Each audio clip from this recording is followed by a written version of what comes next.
Just owe it all to the Lord that I'm still here. It's been 1 year since a deadly flash flood in Johnson County. We'll hear from survivors and have an update on the recovery. Retaining walls appear to be going up at Centerpoint as construction on the project moves forward. It appears more people around Kentucky have been looking into buying guns in recent months. What one gun store owner told us today.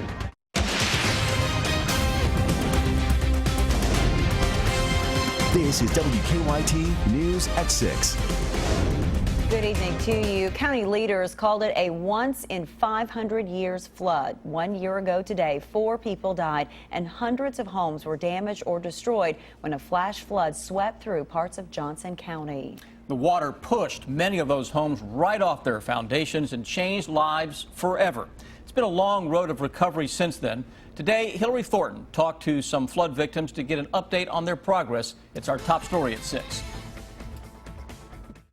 I hear this is what's left of it. Shannon Trusty took this video 1 year ago, watching in just 17 minutes the rushing water take his vehicles, his RV, and his garage full of thousands of dollars worth of tools and equipment. Everything I worked for was gone. I mean, gone. If we was standing here 1 year ago today in this spot, you would be drowned. The water reaching heights now marked inside a restored Wade's one-stop floodwaters that took the lives of 4 people and changed countless others forever. After I watched it all wash off, I wanted to just get in it and go with it and say, call it the end, but the Lord kept me from doing that. Trusty, like many, losing possessions, but in the midst of the past year of picking up the pieces, finding reason to be thankful. But he left us our house, and that's a blessing in itself. And I have to, I have to count my blessings. There's, like I said, there's other people paid the ultimate price. Folks living out here in this community still too emotional to even talk on camera and put into words what exactly this day 1 year ago means to them. They say it is a day that will leave its mark on their community forever. It's hard. If you watch the video, it's hard.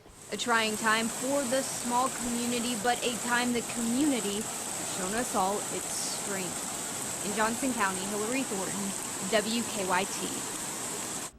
Unreal how much water was there a year ago. One thing that folks in Flat Gap say they are thankful for through this all is that the rain came in the afternoon instead of the middle of the night.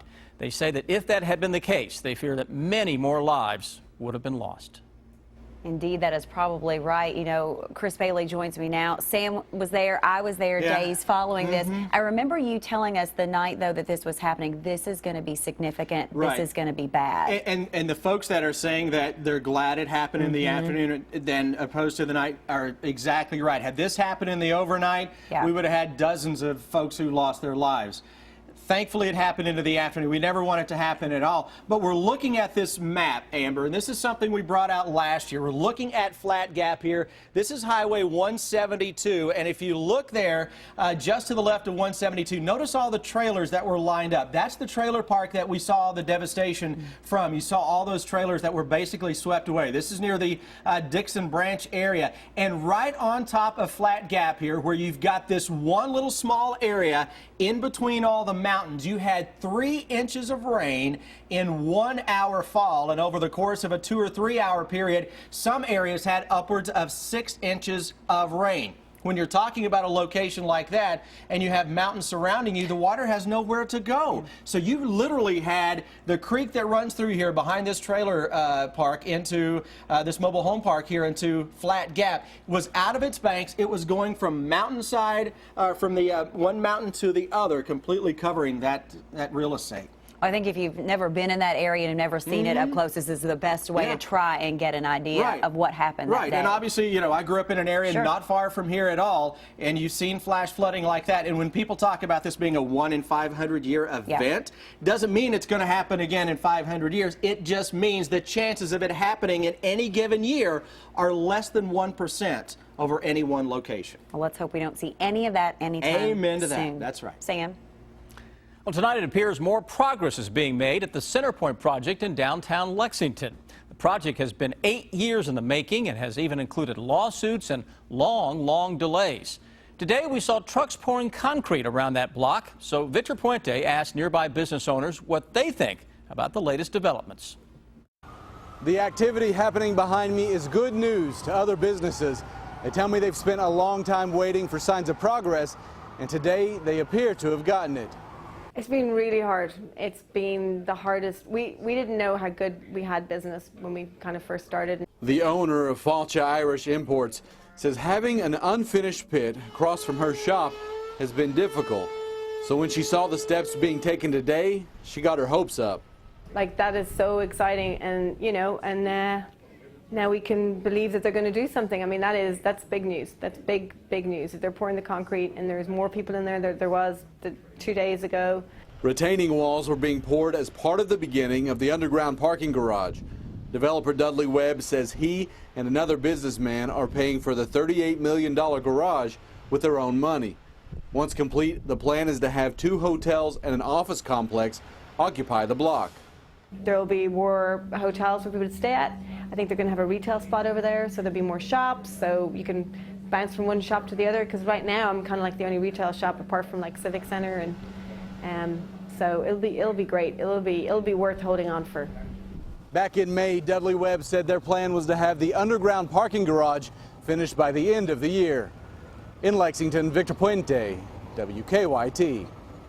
Developer Dudley Webb told us that the retaining wall is 3/4 done, and they have another 2 levels to go. We have new information tonight about the case against a man accused of killing an Allen County girl. Timothy Madden has been charged with murder, rape, and kidnapping for the death of 7-year-old Gabby Doolin last year. During a hearing today, the judge put a temporary restriction on allowing any pictures or recordings collected during the investigation to be seen by anyone other than attorneys. Madden's trial likely won't be held until sometime next year because his attorneys say they still have a lot of evidence to get through. Madden is scheduled to be back in court in September. More than a year of court battles involving Rowan County Clerk Kim Davis and marriage licenses has come to an end tonight. Davis's attorneys with the Liberty Council say the 6th Circuit Court of Appeals has granted her motion to drop all her appeals in the case. They say those appeals weren't necessary because a new law in Kentucky removes the names of county clerks from marriage licenses and accommodates her religious beliefs. Davis spent 5 days in jail last year for defying a judge's order to issue marriage licenses to same-sex couples. The ACLU of Kentucky says while Davis's appeals have been dismissed, the appeals court kept the contempt of court order against Davis on her record. Newly released statistics show the number of Kentuckians applying for concealed carry licenses went up by thousands last year. And the owner of a Lexington gun store says he's seen an increase in people asking about guns following mass shootings in recent months. Sabira Rayford has the story new at 6. Getting a certificate to carry a concealed deadly weapon in the state of Kentucky isn't a long process. It's an 8-hour course. Joe Murphy is the CEO of Bud's Gun Shop, and he says lately they've seen a demand in people wanting to get licensed to carry a weapon. Typically summertime is a slow period, so we'll only do 1 or 2 classes a month. It just depends on demand. Now they're adding classes. According to the Carrying Concealed Deadly Weapon Annual Statistical Report released by Kentucky State Police, in 2015, the amount of applications received to carry a deadly weapon increased close to 20%. We see growth every year, but it wasn't the spike that we saw in December. Murphy says usually they can predict their sales for each month, but after recent mass shootings, they've seen an increase in business. This past December was very large, and it was because of the shooting out in California. Today was Pamela Thorstad's first time buying a gun. She says hearing about Orlando and Dallas made her want to be able to protect herself. But I feel if I have a weapon, maybe I can protect myself or my loved ones. With the Orlando shooting, we saw kind of an increase in the what we call the modern sporting rifles, the MSRs, or what's also known as the ARs, the assault rifles. Murphy says he wants people to know that they should consider taking more than the concealed weapons course. He says the course doesn't really focus on how to use the weapon. In Lexington, Sabira Rayford, WKYT. And by the way, the next concealed weapons course at Bud's Gun Shop will be July 16th. A major with the Laurel County Sheriff's Office has come up with a way to help other law enforcement agencies following the deadly attacks on officers in Dallas last week. Major Rodney Van Zant is offering to train anyone in Kentucky law enforcement how to respond when there's an officer down. He often trains for that scenario with his own team, Laurel County's Special Response Unit. The training is normally expensive, so Major Van Zant is offering it for free. The recent events is what really got me, and I mean, everybody wants to do something, you know, and I thought, how can I, give back or do something to help somebody? I don't want to see it go on here. I want our guys to be ready. The free training day will be held on Saturday, August 20th at the Iron Sight Defense Training Center in Rockcastle County. We have information about it on WKYT.com. Governor Bevin weighed in today on the presidential race during a news conference at the state capitol this morning. He was asked about fellow Republican Donald Trump. The governor said he thinks Trump is a qualified presidential candidate, but he did not offer an endorsement, saying he's not an endorsing type person. It's the new smartphone game that is sweeping the country and, yes, this state. Next, how some businesses around the Bluegrass are hoping to cash in on the success of Pokemon Go. And later in sports, Coach Mark Stoops and the Cats looked ahead to the upcoming football season today during SEC Media Days. Well, certainly, you've probably been hearing a lot about Pokemon Go over the last few days. It is a virtual reality game played on your smartphone. Many people have been walking to parks and landmarks around the Bluegrass to play the game. As Sean Moody tells us, some Lexington businesses say the game has also been good for them. If you've been out and about in Lexington very much the past few days, you've probably noticed a lot of people walking around like this. What they're doing is looking for something like this horse right here. This is what's known as a gym in the world of Pokemon Go. You come here to battle other Pokemon players, and some businesses have learned to use this to their advantage. Oh, there's a Magikarp. Rebecca Zooanakis is in the zone. Got it. There are a lot of people inside Joseph Beth doing the same thing. Yeah, I've picked up everything out of here, and I'm going to probably go down to the park. With the gym and a Pokestop near the store, it's been busy. There's a lot of brand new foot traffic that's coming through Joseph Beth. And that's okay with them. They've actually set up some Pokemon displays welcoming all these players. You know, while not everybody that comes in is buying something, just one person buying one thing, I think, makes it more than worth it. They're not the only ones. Several branches of the Lexington Public Library have been Pokemon Go hotspots as well. Oh yeah, I mean, if they're in the building, we're happy. Over in the Southland Drive area, D20 Hobbies has set up kind of an oasis for Pokemon hunters. Free Wi-Fi, of course, for everybody that wants to be here and let their data relax a bit. Free charging stations. It fell right into our lap as like, hey, this is perfect for us. We're geographically located to do this, and why not? This is something we already do. For the Pokemon Go players roaming all over Lexington, they'll take every power-up they can get. Oh, that was a bad throw. Sorry. In Lexington, Sean Moody, WKYT. Now, D20 workers said that they were also trying to provide a safe spot for players who might be wandering around as well. Now, your hour-by-hour forecast with Chief Meteorologist Chris Bailey. Well, it's a nice evening to get out, take a little walk out there, chase Pokemon, whatever your flavor is, on a beautiful Wednesday evening in the Bluegrass State. Yeah, a little steamy out there. We look outside, live sky cam, Hamburg Pavilion in the distance, and we've had a threatening sky for the better part of the day. Temperatures stuck in the mid and upper 80s. The humidity, though, is off the charts. It feels a lot hotter than it actually is. 88 seems to be the flavor of the hour on those back porch thermometers. London, Richmond.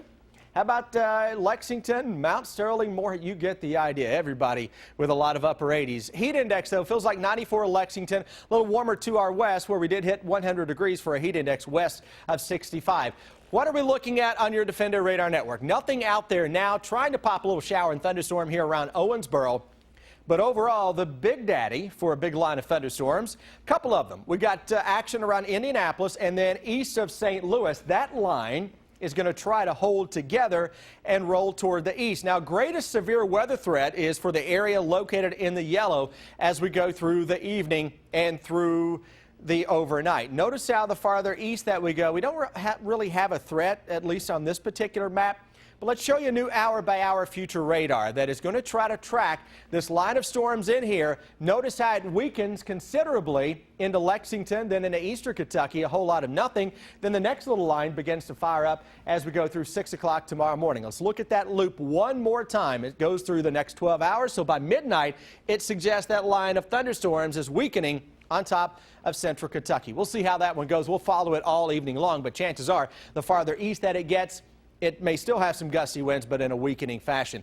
Tomorrow, mid and upper 80s, a lot of steam. It's going to feel hotter than it actually is, and yeah, you can squeeze out another strong thunderstorm tomorrow afternoon. Hour-by-hour forecast. Let's walk you into the start of the weekend.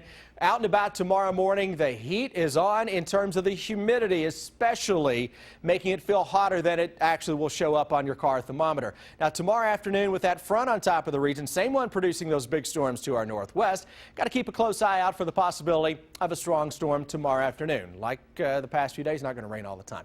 We go into Friday. Front puts the brakes on across the Tennessee Valley. Threat for a shower or thunderstorm as the day goes on. Then, by the time we go into Friday night and early Saturday, that front may try to sink a little farther to the south. Let's hope that is the case, because as of now, I'm a little more optimistic about that weekend turning out to be pretty decent. Second half of Saturday into Sunday. I don't want to try to jinx it just yet, but as of now, things look pretty good on that hour-by-hour into Saturday afternoon. Still a few days, though, and depends on exactly where that front does kind of put the brakes on. So we'll keep an isolated storm threat in for the weekend, but it's only in the chance category. Early next week, maybe a little better shot Monday, Tuesday, Wednesday as the heat begins to build in. I think the end of next week into maybe next weekend may bring the hottest and the steamiest of the entire summer. Hasn't been very hot really to begin with. It really has not. We've had a lot of storms, yes, have not had a whole lot of heat, though. Okay, thank you. All right. Well, some sparks flying at SEC Media Days. Yeah, it was between Nick Saban of Alabama and Paul Feinbaum of the SEC Network. You'll hear what happened. And for Mark Stoops and his team, is this finally the breakthrough year? The latest from Media Days is next.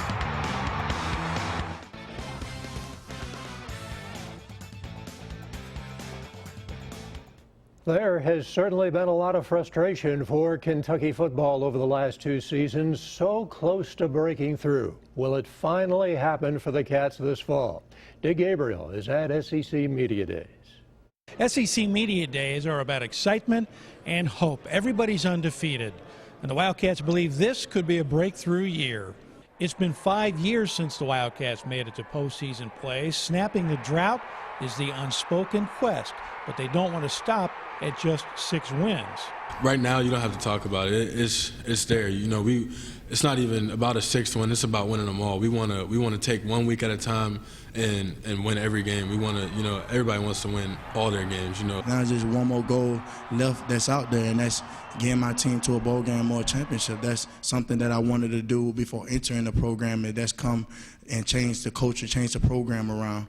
As always, no shortcuts. It's all about the hard work.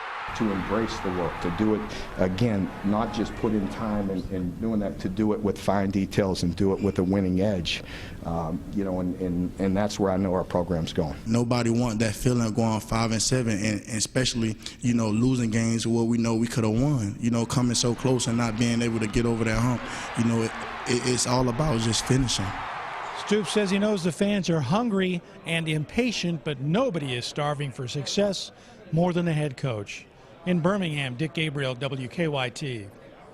Earlier in the day, Alabama's Nick Saban arriving at Media Days, and he was all smiles when he got there. That tone would turn sour once Saban made his way to the set of the SEC Network with Paul Feinbaum. Saban and Feinbaum went back and forth over the decision not to suspend players Cam Robinson or Hootie Jones following their May 17th arrest. There weren't charges brought against these guys. Now, we're going to do now, do we condone the behavior? No. But you're innocent until proven guilty in this country, regardless of whether you get convicted in the media or not, which is what you're doing to these players. I'm not convicting anyone. I'm just asking you why you are not going to suspend Cam Robinson for the Southern Because I'm not going to convict him in the public. And you said that I was going to get criticized by you and the public and the media because I'm not going to suspend him. And I don't really care about that. It's the end of the conversation. Okay. All right, now, once the SEC network went to commercial, Saban's displeasure with Feinbaum appeared more animated. The Alabama coach left the set and was continuing to try to make his point. Afterwards, Feinbaum said to CBS Sports, quote, "as upset and angry as I have ever seen him." Apparently, it ended with a few laughs from everyone on set as Saban exited. And Legends outfielder Anderson Miller has been promoted to the Advanced A Wilmington Blue Rocks of the Carolina League. Since returning from wrist surgery June 5, Miller is batting .307 in 32 games, 9 doubles, 3 homers, 14 RBI. Miller, out of Lafayette High School, was a third-round pick in the June 2015 draft. He also played a portion of last season with the Legends. So, Anderson Miller is on the rise. Sam Amber, back to you. A final check of your First Alert forecast is next. Then on the CBS Evening News, an 8th grader's poem on race in America is receiving national attention. You'll hear from the young poet.